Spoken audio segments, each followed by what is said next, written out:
News Central now at this hour begins in north-central Nigeria with security experts and matters. The Benue State Police Command has announced the release of 20 medical and dental students from the University of Maiduguri and the University of Jos who were abducted in the Otukpo area on August 16. According to Catherine Anene, the police spokesperson, the students were rescued on Friday night. While the details of the operation will be disclosed later, it was confirmed that no ransom was paid. The students were en route to the annual convention of the Federation of Catholic Medical and Dental Students in Enugu when the incident occurred. Also, Muyiwa Adejobi, the force public relations officer, stated that the students were safely rescued from Ntunkon Forest on August 23rd. He emphasized that the rescue was carried out tactically by security agencies with the help of local communities and the Office of the National Security Advisor.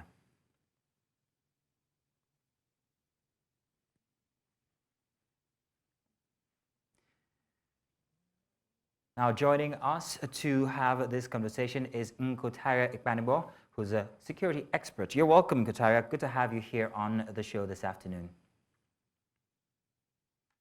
I'm hoping you can hear us. Hello, Nkotara. Can you hear us? Well, unfortunately, we'll try and establish... Oh, good. Good. I think we have you now, Nkotara. Good morning, or rather, good afternoon. Yeah, good afternoon. Now, let's talk about this instance here with the medical students. Given the nature of the abduction and the involvement of security agencies, many are asking what the successful rescue of the medical and dental students reveal about the capabilities and also the coordination of Nigeria's security forces in countering these kidnap cases are. Well, if it is true that no cover was paid and their rescue was as a result of a successful security operation, then it means that their efforts must be commended. It's a commendable feat for the Nigerian security agencies to be able to rescue successfully 20 students without any casualty, without any loss. That means that security operation was very, very successful and meant to be commended. I'm wondering why you preceded your response with "if it was true." Are you presupposing that perhaps maybe in some of these cases ransoms are paid but we are not let know? Well, that is why I started by saying if, because if you look at it generally or professionally from the perspective of an insider, it will be very difficult for security agencies to attack the base of kidnappers without casualties, without a fiasco, without a gun battle. And if there were gun battles, if they had to fight to rescue the medical students, then it will be on record that certain number of kidnappers were killed, injured, certain number were arrested, and the casualty usually is not going to be on one side, it's going to be on both sides. Some of the students too would have sustained injury in the process. So the story for me is too clean to assume that casualty ransom was not paid. Well, that's a very realistic way to look at it. But what are the potential underlying reasons for the abduction itself of these students? How do the motives relate to broader security challenges in the region? Well, it has always been the same problem of insecurity in the nation. It has nothing to do with the fact that they are medical students. The truth is that Nigerians are not safe. The kidnappers, the bandits, the criminals, they are gaining more infantry, they are becoming more courageous, and they seem to effortlessly succeed in perpetrating their crime without any form of resistance from the security agencies. So it's not peculiar to the medical students. It's something that all Nigerians are prone to.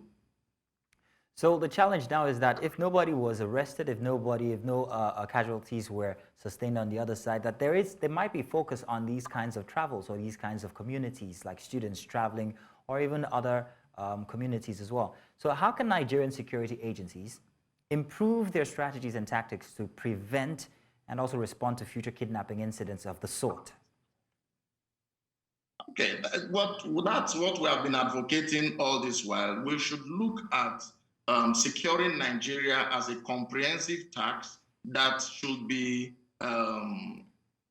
distributed to professionals that will be able to provide the solution.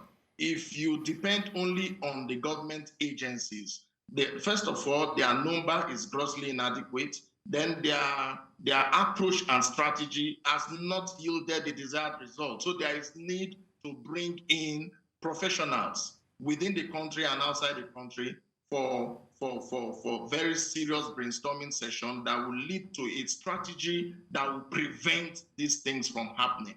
For now, the government have not they've not shown the kind of seriousness that will put an end to these things. So then the question is what the long-term implications of these kinds of incidents are on the safety and security of students. But better yet is even the question regarding the security architecture of the Nigerian system. Are roadblocks simply enough, or perhaps maybe state policing?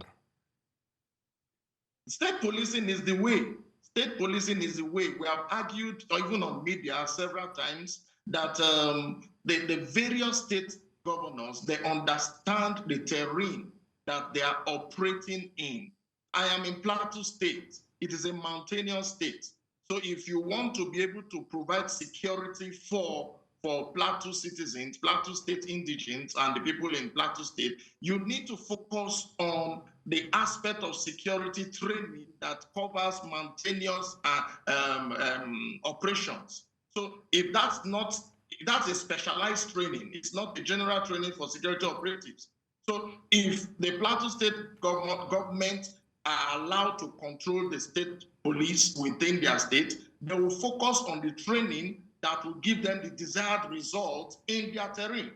But if it is left as it is now, you post somebody from Kano to come and serve in Plateau, and he does not know anything about mountainous operations. The bandits and kidnappers will have a field day because the security agencies on ground are not trained to be able to combat criminal activities on the mountains.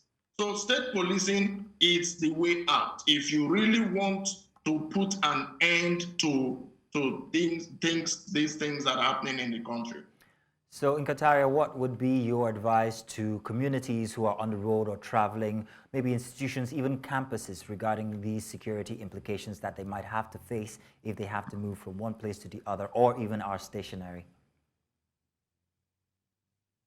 Well, the various communities should take the bull by the horn, come up with their own security architecture with local, with their indigenous being involved actively.